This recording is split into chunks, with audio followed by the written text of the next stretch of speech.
Ahora con nosotros, Silo, fundador del movimiento humanista.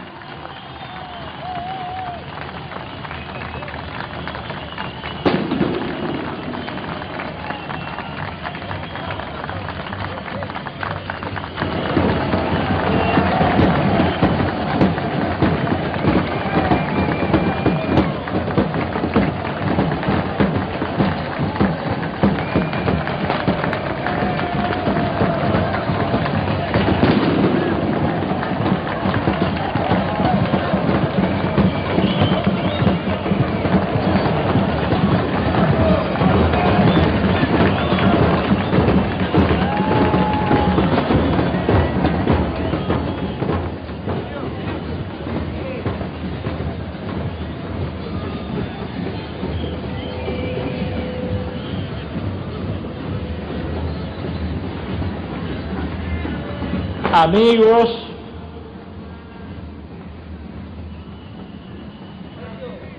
compañeras y compañeros,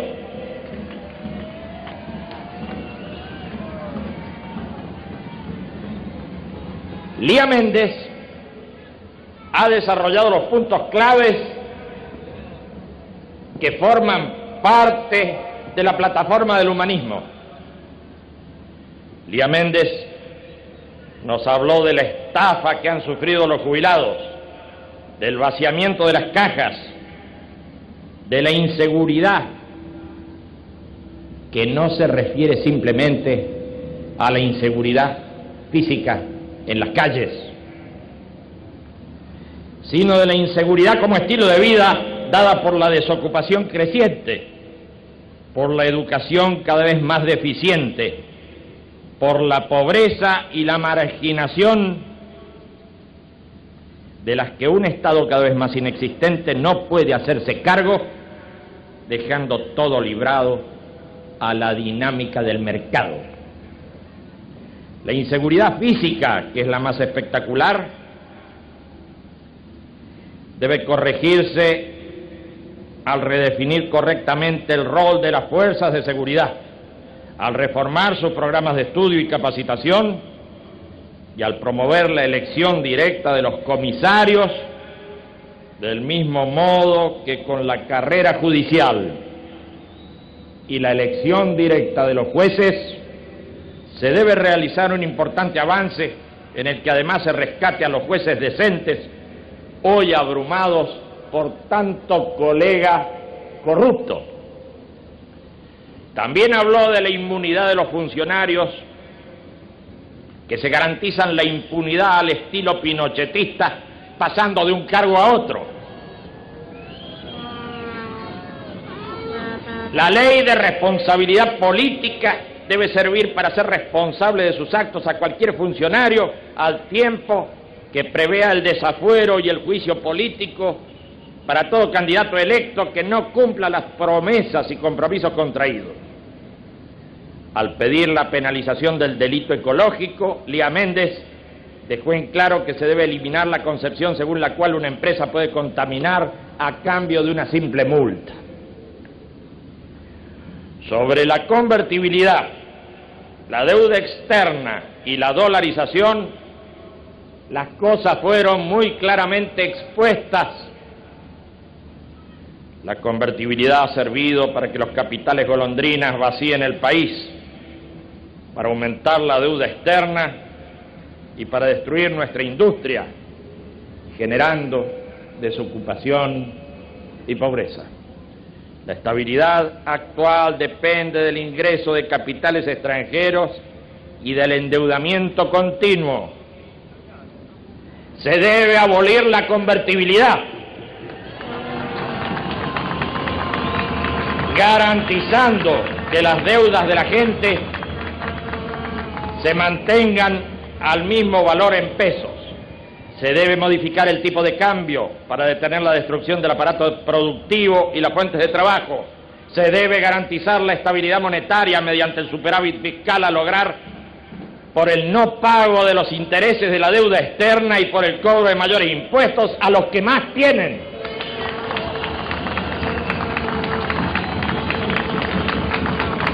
La deuda externa, originada durante el gobierno militar y duplicada durante el gobierno de Menem, es la cadena que nos hace depender de la banca usurera y del FMI, quien dicta las políticas económicas y laborales a nuestro país. Cada vez pagamos más, cada vez tenemos menos y cada vez debemos más. Y la gente cada vez peor. No se deben pagar más intereses que ya representan el 15% del presupuesto. Ya se pagó demasiado y no se puede seguir sacrificando al pueblo en favor de la banca. Se debe formar una comisión que estudie el origen de cada partida de la deuda, porque hubo mucha corrupción en su conformación y no se pagará lo que no corresponda. Y para los que dicen que si no se paga nos va a ir mal, que nos expliquen si ahora nos está yendo bien.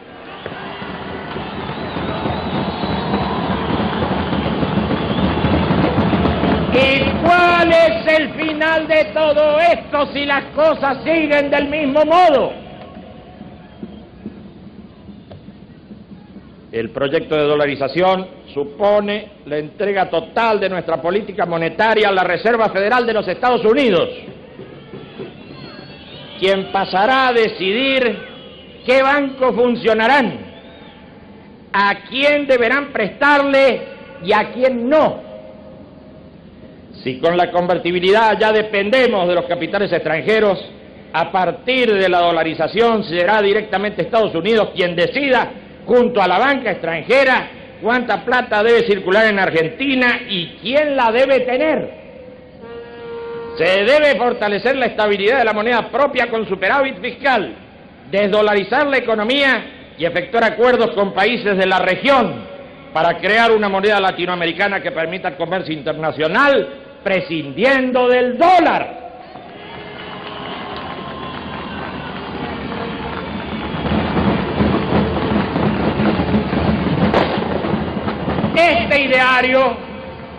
Este ideario debe ser puesto en marcha con urgencia. No va quedando ya mucho margen para seguir así, sobre todo a partir de estas crisis que se están precipitando y que están marcando un cambio importante en el cuadro general de situación. Muchos piensan que no es posible cambiar el estado de las cosas, dada la situación regional y mundial en la que la globalización está decidiendo situaciones. En primer lugar, la llamada globalización no es sino la extensión de la influencia del imperio yanqui que día a día va imponiendo sus parámetros. Se trata de una globalización dirigida y no de un proceso que resulta del simple desenvolvimiento de la historia, como ocurre en efecto con la mundialización que se desarrolla en todas las direcciones y latitudes y en donde las influencias de unos puntos sobre otros, de unas culturas sobre otras, de unas religiones, de unos estilos de vida, son recíprocas y van contribuyendo al intercambio en dirección a una civilización total y en definitiva en dirección a una nación humana universal.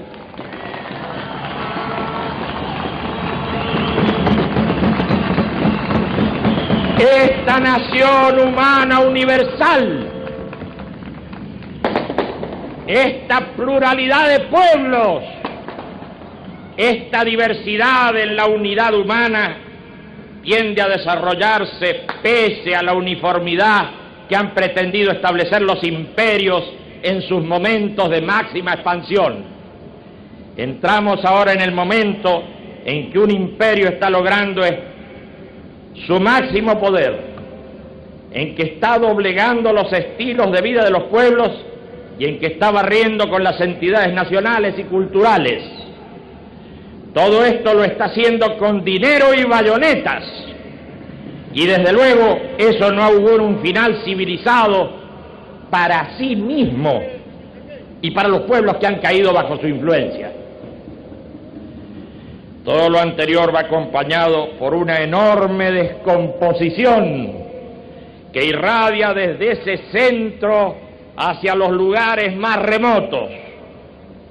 Un imperio que internamente entra en putrefacción, en el que las tasas de delincuencia, alcoholismo, drogadicción, suicidio y depresión trepan sin freno, en el que los niños comienzan a asesinarse entre sí, en el que la vida de los adultos ha perdido sentido, en el que la vida de los ancianos es un largo recuerdo de frustración.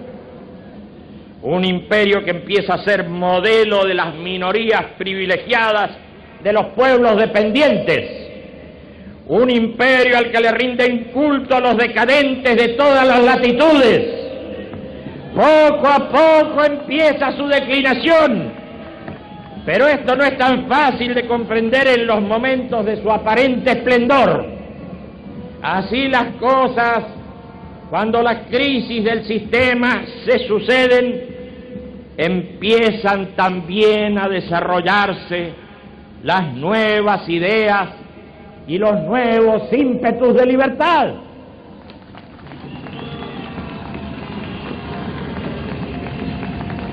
¿Qué vamos a discutir? ¿Qué vamos a discutir cuando nos hablan de economía globalizada, de derecho internacional globalizado? Para nosotros se trata simplemente de prácticas imperialistas de dominación, y de tales casos los pretextos son de cualquier tipo. Tomemos, por ejemplo, el bloqueo económico criminal impuesto a Cuba desde hace varias décadas. Tomemos la última crisis a la que han sido arrojados los pueblos de Europa. A través de una alianza militar, Estados Unidos interviene extracontinentalmente, bombardea los Balcanes y salta por encima de las Naciones Unidas, que se supone es el foro internacional destinado a la discusión y solución de conflictos. Nada de esto admite ya pretextos de ocasión, porque últimamente basta con decir que cualquier cosa que haga Estados Unidos en cualquier lugar del mundo se justifica por la defensa de sus intereses. Así, ya no es necesaria argumentación alguna. Nuestro país y la región latinoamericana deben buscar su propia vía de liberación y desarrollo. Esa vía que no será con seguridad la que se nos impone con el pretexto de la globalización. El Partido Humanista propone su propia vía de acción y, lógicamente, se opone al esquema actual. Este momento es especialmente oportuno para avanzar en las propuestas y en la acción. El gobierno tambalea y las críticas se hacen oír desde todos los sectores sociales. Es evidente, Carlitos, que tu suerte se acabó.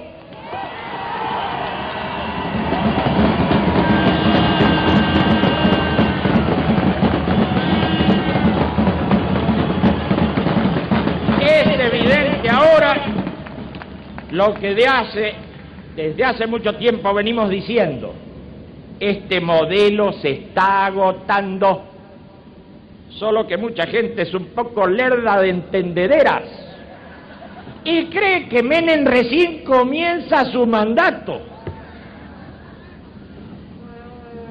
Ahora ya es posible que este funcionario renuncie y se acoja a los beneficios de la jubilación. como también hemos dicho en otras ocasiones. Es más, hemos levantado cientos de miles de firmas en todo el país pidiendo esta renuncia.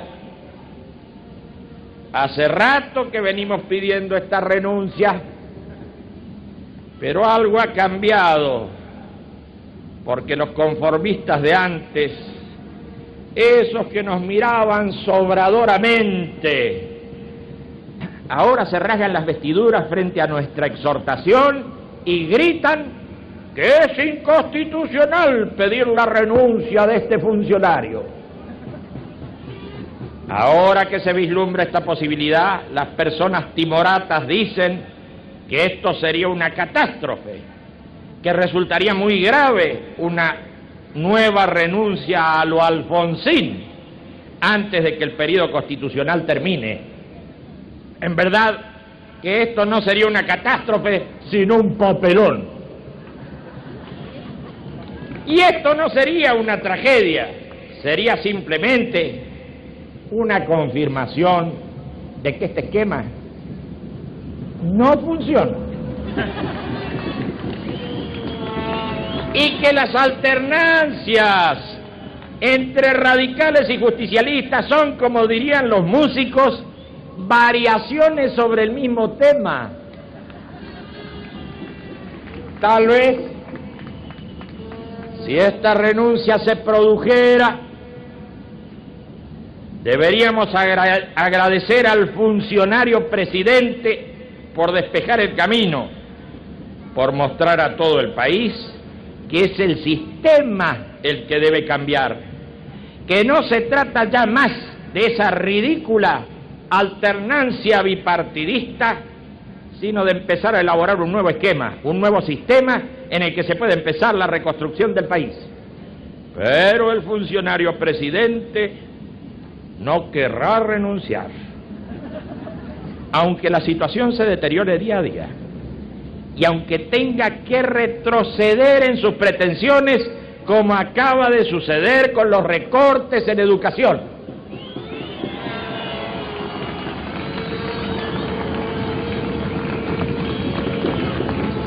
El análisis de este caso es muy interesante, porque muestra que hay condiciones para profundizar una lucha en la que se vislumbra la posibilidad de la generalización del conflicto, del que tractorazos, cortes de ruta y bloqueos en todo el país han formado parte de los elementos que pueden canalizar una gran marcha federal en la que se expresen los reclamos de los trabajadores agrarios, industriales y también de los desocupados, agregándose hoy a la lucha los estudiantes en un conjunto capaz de formar parte de la vanguardia activa de la futura huelga general.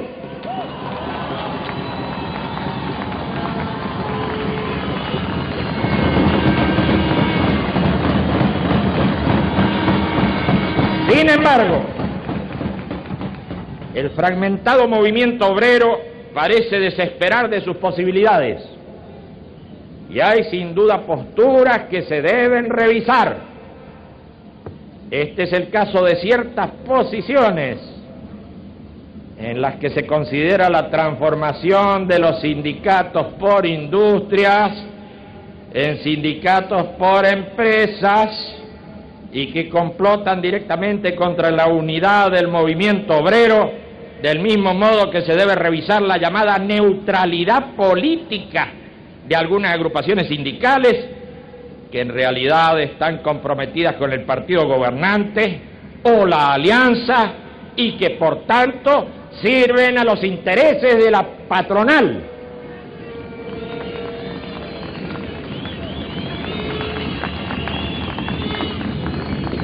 Estas agrupaciones deben definir posturas políticas y comprometerse con un planteo de cambio de las estructuras del país y a favor de la sanción de la ley de propiedad de los trabajadores, tal cual ha planteado el humanismo en su material básico de propuestas, es decir, en su libro naranja, que ha llegado a las manos de economistas y referentes del movimiento obrero. Pero mientras la crisis se profundiza, ayudada también por la crisis mundial del sistema, el funcionario presidente no podrá renunciar, porque tal cosa comprometería la situación general. Sus pretendidos sucesores, sean de su partido o de la falsa oposición, están gestando un pacto de gobernabilidad, un pacto que garantice no ya un tercer período, sino simplemente la conclusión de este segundo período de desaciertos. Esta corte de los milagros se apresta a continuar con el circo donde no faltan los equilibristas, los saltimbanquis y los enanos, sobre todo los enanos.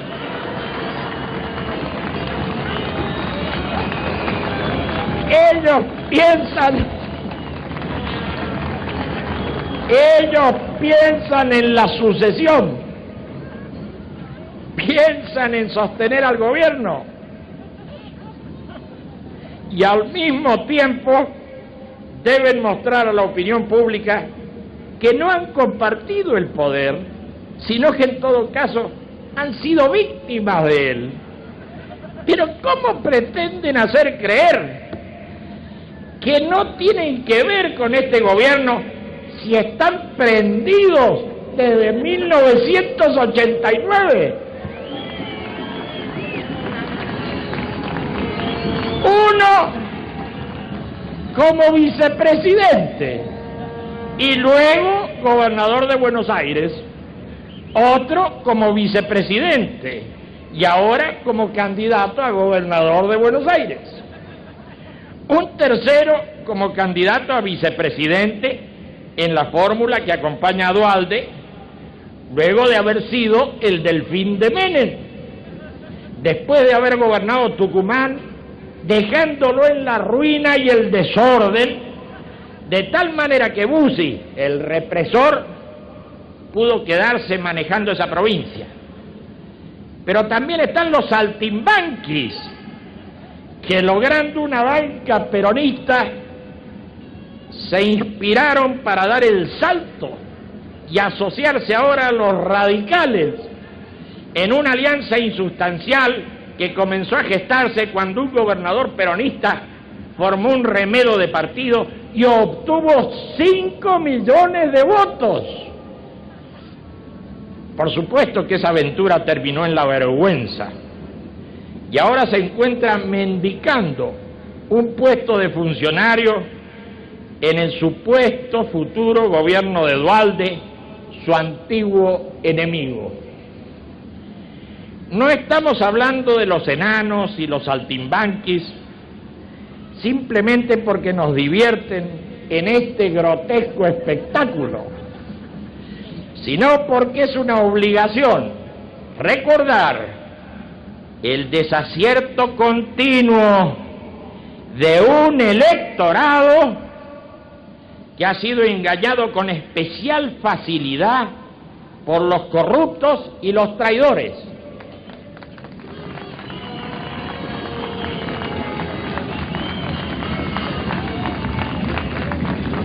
Debemos preguntarnos nuevamente si millones de argentinos de buena fe volverán a repetir sus errores en una rueda que hace recordar a cierta tragedia griega. Como ya se empieza a entender el viejo apotegma según el cual los pueblos no se equivocan, ha dejado de ser un dogma de fe, porque así como sucede con las personas, con los pueblos ocurre que a veces aciertan y a veces se equivocan. Ya es hora de cambiar conductas y seguir un método de higiene mental y política. Este método consiste en no apoyar nuevamente a todo aquel que haya traicionado o que haya fallado en sus promesas a las esperanzas del pueblo.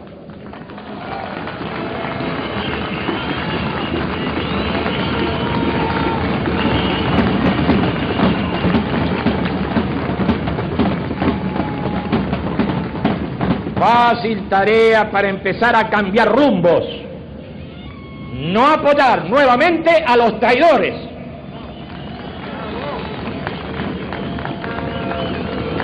De este modo, probablemente, y ojalá,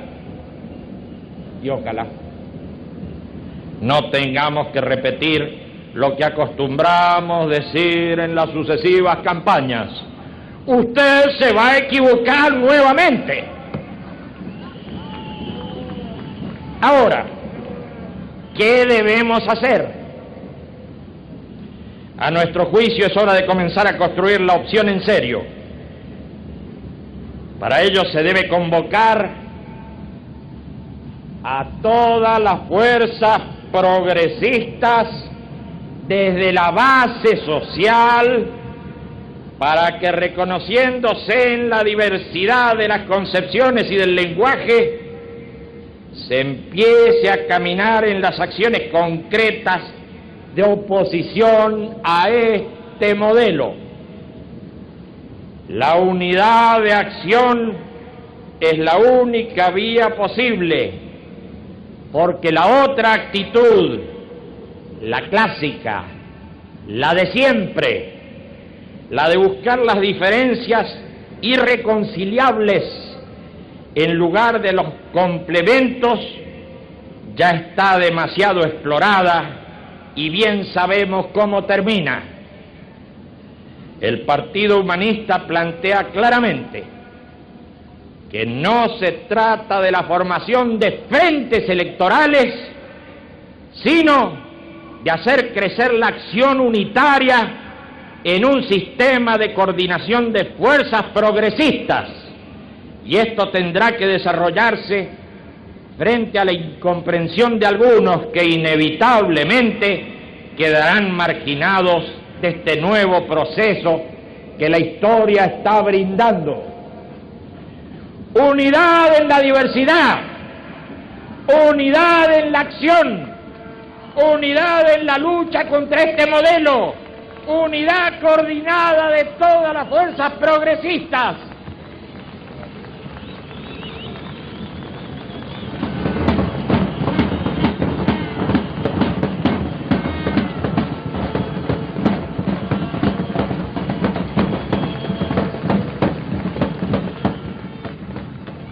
En este día de reafirmación del espíritu humanista, un fuerte abrazo para todos.